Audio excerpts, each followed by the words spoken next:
This is our brand new 2026 Toyota Crown with our 4-cylinder, 2.7 liter turbocharged hybrid engine.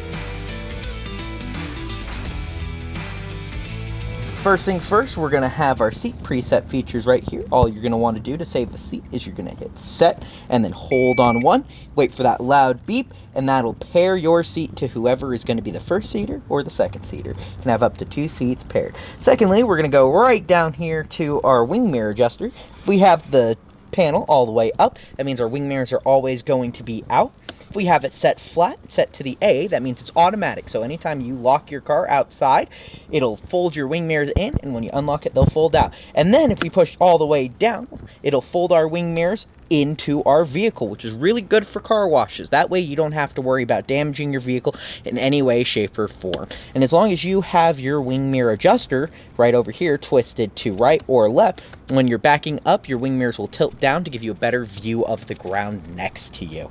Next up, we're just going to go through our simple window controls right here. Window lock, door lock, front driver window, passenger window, and 2 backseat windows, right and left right here for you. Then we're going to move past that on down to our seat controls. So we have 8 degrees of movement on our brand new vehicles. As you can see here, we have our simple forward and backwards. We can lift our legs up or down, as well as our back of our seat, so we can sit higher on our vehicles. We can tilt back and we can tilt forward, as well as we can control the center lumbar support right here, pushing it out or pushing it in from here. Next, we have our auto dimming bright lights right here. So on top of your lights being automatic on your lights here, your brights will auto turn up and auto turn down for you while you're driving. That way you never have to flick your lights forward right here to turn on your bright lights ever again.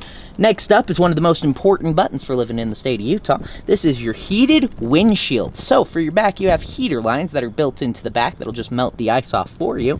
But for your front right up here, all around your vehicle, you have heated lines that run through and melt the ice off your front windshield. And then on top of that, your wiper blades right up there sit on a heater pad, so that way after 2-3 minutes of them warming up, you can just click your wiper blades up and down to knock off all the ice off your front windshield without having to get out with a scraper. We're going to go through your wheel control options, as you see right here. This is your back arrow, so if you have any open door alarms or anything like that, you can click this and it'll go right away for you.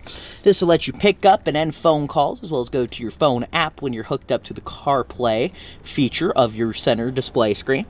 Your navigation right here, and hold OK to bring up your options. Volume up, volume down, and you can hold this when activated with the CarPlay features to talk to your voice assistant, or when you're not on it, you can tap it once to bring up your Toyota Assistant, where you can use that to call anybody you want or set the temperature of your vehicle. We're going to move right over here to your car cruise controls right here.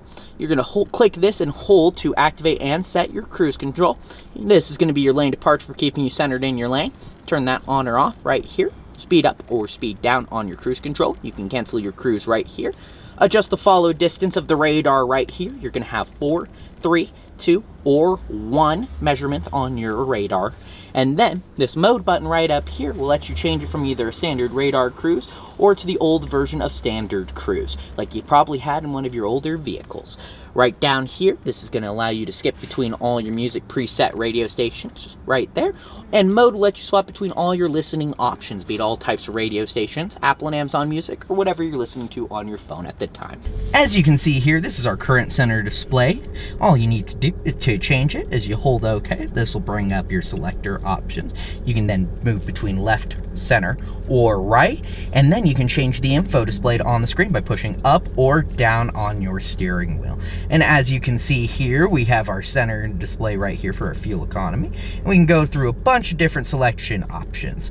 And then if we go right here to our center display and you want to have more control over your safety features, you can push down right here to our safety setting options, click OK, and bring up all the selection options you could possibly ever want to use and change to fit, customize, and fit your personal driving experience.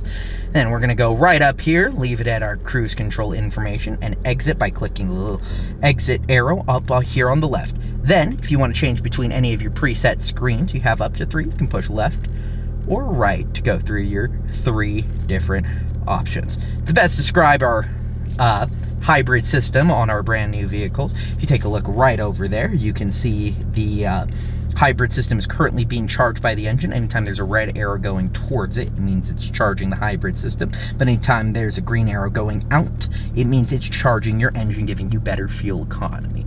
The give and take will be pretty visual to you and pretty easy to understand once you start driving.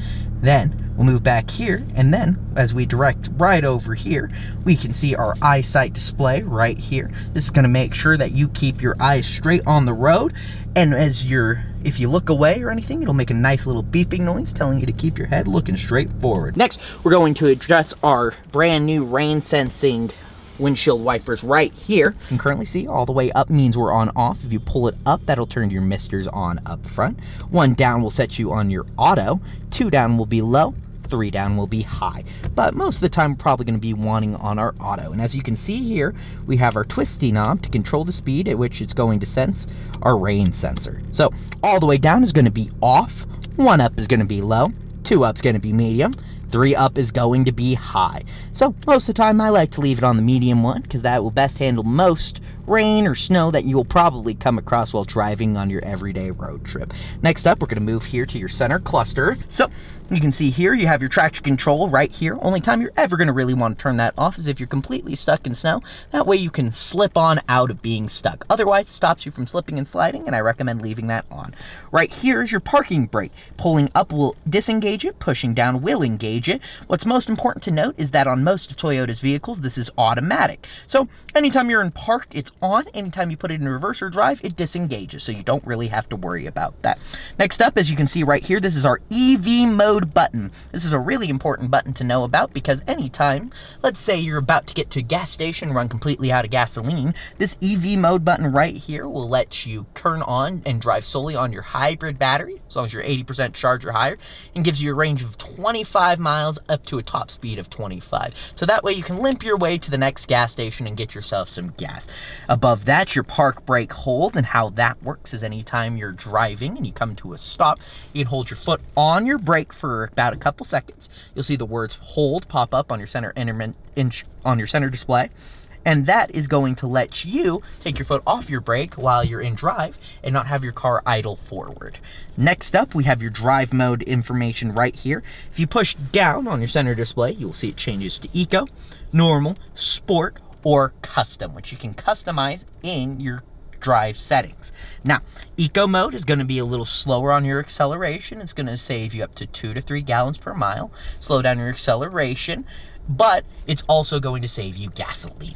Next up, we have our normal, which is our standard drive or standard fuel economy. Oftentimes, you'll see what that is on the side information sticker when you purchase your vehicle. It's average performance, average gas mileage, what it's usually rated for. Next up above that is our sport mode. Our sport mode is faster acceleration, but it's going to eat 2 to 3 more gallons of gas for your driving. It may give you more fun to drive, but you are losing a little bit of that fuel economy on your vehicle. Next up, however, is our custom drive mode. Now, the difference between custom and the other 3 drive modes is that you can personalize each aspect of your drive quality. We're going to show you how to set a custom drive mode. We're going to move right over here to our vehicle display. We're going to hit the settings right down here. We're going to go to vehicle customize, and then we're going to click on custom drive mode set right here. As we tap custom drive mode, you can see we control the powertrain, the steering, and the air conditioning. Powertrain is going to give you a standard sport, normal, eco option select. You're going to have on your steering a standard, normal, or sport. I usually recommend sport for better steering at no cost to your fuel economy.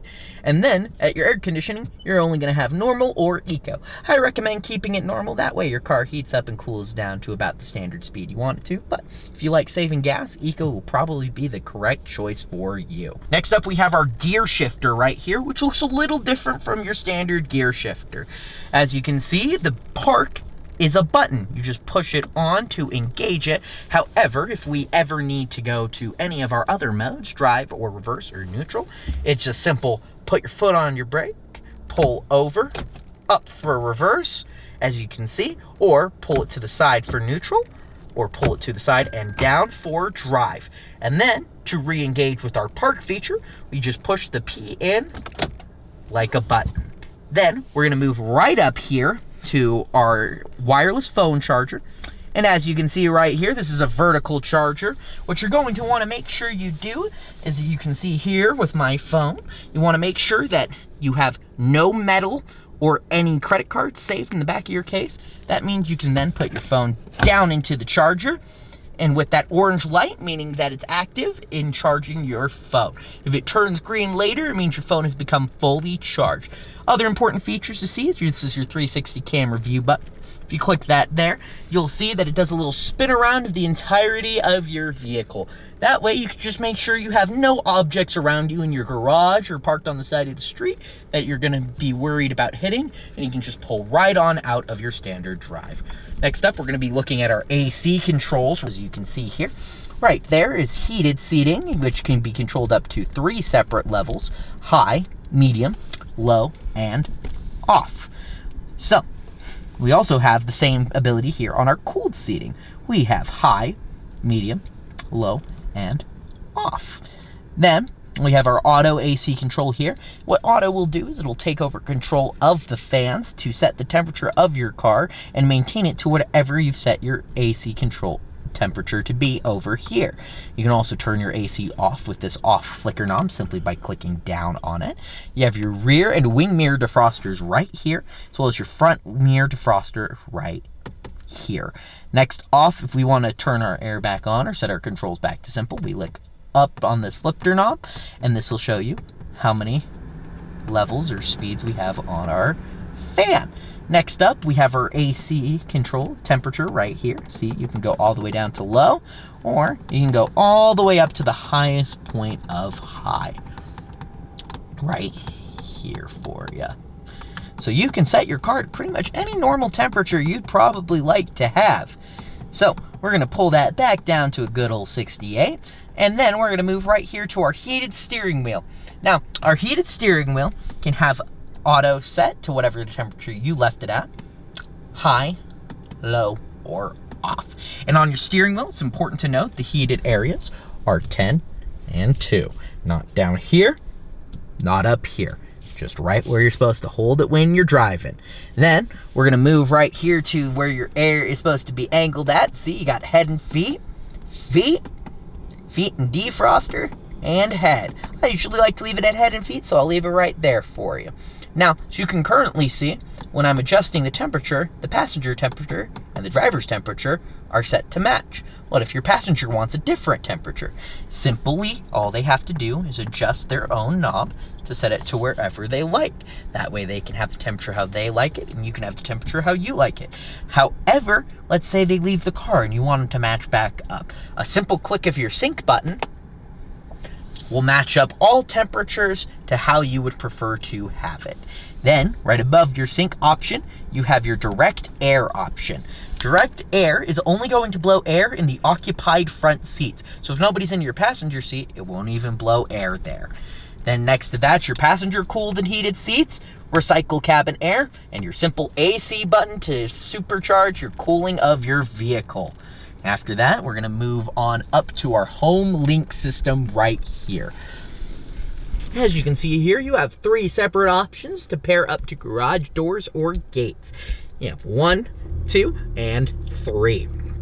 So when you click 1, you'll notice that it blinks right here on your review mirror.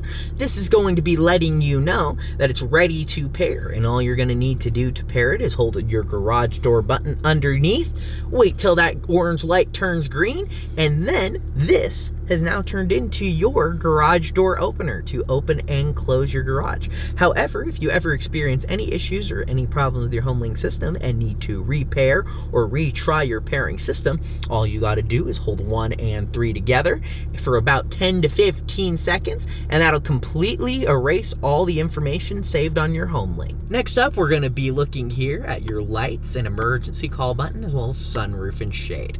So, as you can see here, we have our left light, our right light, all lights, and personally, what I always recommend is keeping your door button pushed on in. Door button is going to indicate that when you open up a door, your lights will turn on, and when you close the door, your lights will turn off. Next up, this is your emergency call button or Toyota roadside button right there. And as you can see, it's behind a plastic case. if you ever need any roadside, a tow, or anything important like that, all you have to do is pull on down, push this red button right here, and that'll call anybody for Toyota Roadside wherever you need. However, if you're ever in an accident and your airbags deploy, this button will automatically call people to your location to help you out. Next up, we have our shade button right here on our crown. So all we do is hold this, and as you can see here, the shade is automatic and it'll open the entirety of our roof up to natural lighting and other lights. And then we can close it back up by pushing back down on the close info, and see, it automatically closes. Same with any roof functionalities, work exactly the same. Push open to open the roof, push close to close the roof. So next I'm going to demonstrate the keyless entry system on most of our new Toyotas. As you can see here, the car is currently locked and I could not get in if I wanted to. However, as long as I have the key with me, I can stick my hand in the driver's side door, have my car unlocked for me, and I can enter into it.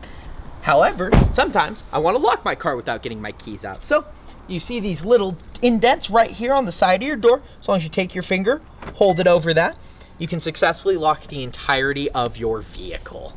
Next up, I'm going to show you how to jump start your standard hybrid vehicle. As your car battery is usually in the back hidden behind some paneling, there's a much easier way to access and jump start your car if it were to ever die. First, we want to reach in under the hood where the center is to pull on our safety latch here. We lift up on our hood, undo our holder, pull it down, link it in where it's supposed to go. Next, we're going to move right over here to our relay and fuse box, directly adjacent to our hybrid engine. We're going to pinch down on these three clasps, and we're going to lift up. And as you can see here in our relay and fuse box, we have our positive port right here. All you're going to do is lift up on that, hook your red cabling up to this right here, and then your black cabling, you're going to hook up to any other piece of exposed metal, be it here, here, here, here, or anywhere that looks like that. Then, once you jump start your car successfully, you can click that back on, push this back to where it belongs, and your car has been successfully jump started. Next up, I'm going to be demonstrating where your spare tire usually is on a Toyota sedan. And first things first, we're going to lift up this nice all-weather mat here. And then, as you can see here, we got our false bottom. We can lift this up right here, pull up, and then, as you can see here, we have a full spare as well as a jack for you. That way, you can get your tires off, get your new tire on, and get to where you need to be in a safe amount of time.